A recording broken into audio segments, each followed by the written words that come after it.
Bismillah. Barre à bâbord, crénom d'un chien.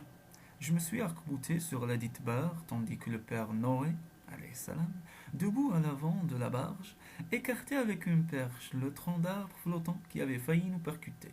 Il avait été super, mon père.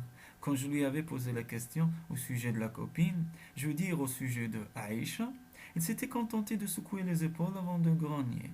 Eh ben, dis donc, toi, il était temps que tu y penses. Ta mère et moi, on commençait à désespérer.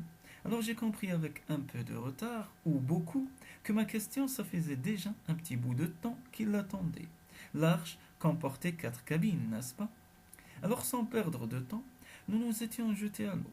Et c'était bien le cas de le dire. Barre à tribord, bon sang de bois. Cette fois, j'avais bien failli laisser notre embarcation s'encastrer dans un pont de mur effondré, autour duquel le courant créait des remous agités. Nous venions de prendre le tournant à l'angle de la rue des Trois Portes et de la rue Benjamin Franklin. Des rues, des rivières de boue aux cours sirupeux qui clapotaient entre les façades lézardées des petites maisons grises du quartier. Heureusement qu'il y avait la barge, un simple radeau muni d'un moteur de 50 cm3 bricolé à partir de ma vieille bécane inutile, et dont nous nous étions servis ces derniers jours pour mener à bien le transbordement dans le jardin inondé. Seulement, où chercher? La ville basse, où se trouvait la cité de Aïcha, est depuis longtemps sous les eaux. Avait-elle eu le temps? Je n'osais poursuivre ce genre de réflexion. J'essayais de me concentrer sur la barre reliée au moteur pétardant, qui ne fonctionnerait que pendant 1 heure ou plus, grâce aux 2 litres d'essence inopinément trouvés dans un vieux jerrycan au fond du garage. Nous avons encore tourné 2 fois, revenant en direction de chez nous, quand papa a poussé un cri. Là! J'ai levé les yeux, je les ai débarrassés des mèches de cheveux englués qui le recouvraient, et je l'ai vu. Aïcha était bien là, juste en face de nous, au 2e étage d'une maison littéralement ouverte en deux. Elle était assise au bord du plancher, déchiquetée, les jambes dans le vide, devant le décor surréaliste d'une petite chambre d'enfant bleu pastel avec des meubles en bois clair. Elle portait toujours son anorak rouge cerise, et bien entendu elle avait une cigarette au bec. J'ai hurlé. Aïcha! Elle a fait un petit geste, et de la distance où j'étais, il me semble que ses lèvres bien rouges, elle aussi, se sont étirées sur un sourire triste ou ironique.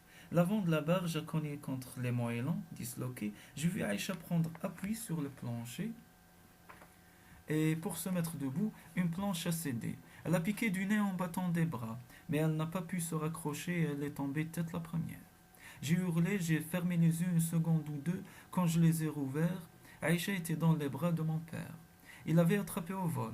Oh, ce n'était sans doute pas un exploit considérable, puisque l'étage n'était guère qu'à 2 mètres au-dessus de nos têtes, mais quand même, il l'avait fait. Ma poitrine s'est vidée d'un seul coup de toute l'angoisse qu'elle renfermait. Aïcha s'est dégagée des bras de papa. Elle ne semblait pas le moins du monde émotionnée. Elle souriait toujours. Elle a tiré de la poche de son anorak un briquet, une cigarette détrempée, qu'elle n'a pas réussi à allumer. J'ai pu enfin sortir quelques mots, pas aussi aimables que je l'aurais voulu.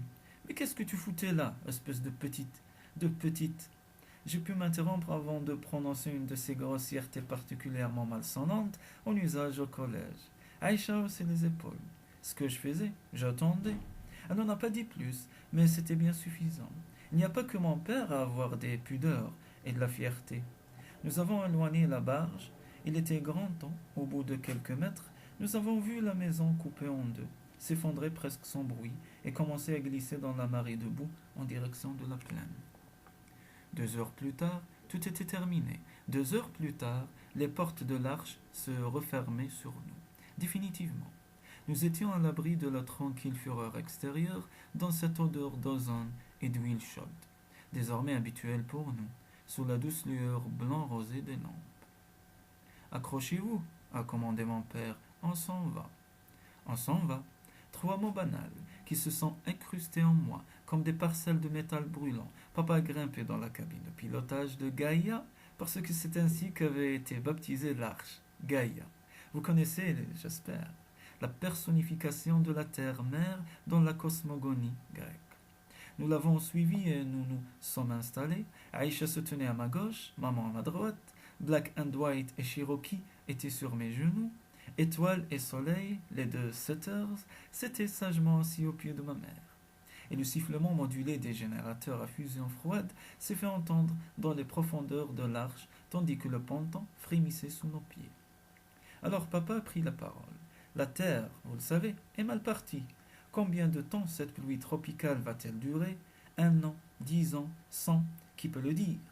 En conséquence, de combien de mètres ou de centaines de mètres l'eau va-t-elle monter? Cela non plus, personne ne peut le dire. Pas plus ce qui se passera quand les pluies cesseront. Il est possible que la Terre, isolée des rayons du soleil par le bouclier du nuage, finisse par se refroidir, que toute cette eau gèle et que notre planète connaisse un nouvel âge glaciaire, ou en tout cas une longue période de froid, comme celle qui a succédé à l'extinction des dinosaures après la chute d'une gigantesque météorite. Mais il se peut aussi que, une fois l'atmosphère débarrassée des gaz à effet de serre, le cycle des saisons se remette en route. Je ne sais pas, personne ne peut le savoir. Combien d'hommes survivront? Beaucoup, je pense, car notre espèce a la vie dure.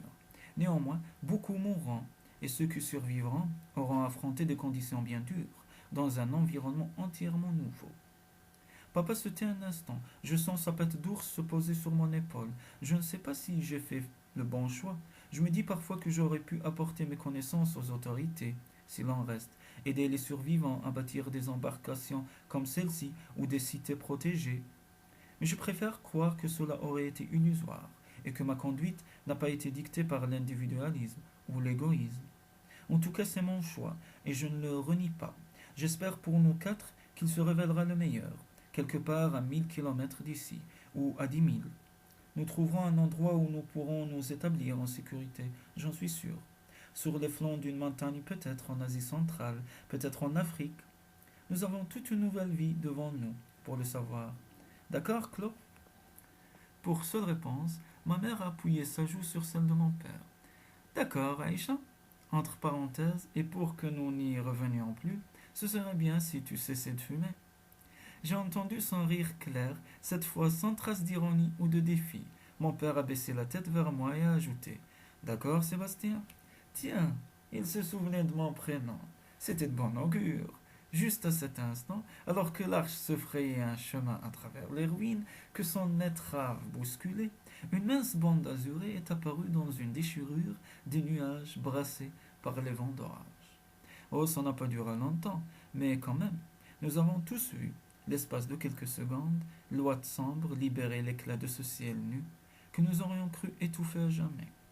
Je ne peux m'empêcher de croire qu'il s'agit d'un bon présage.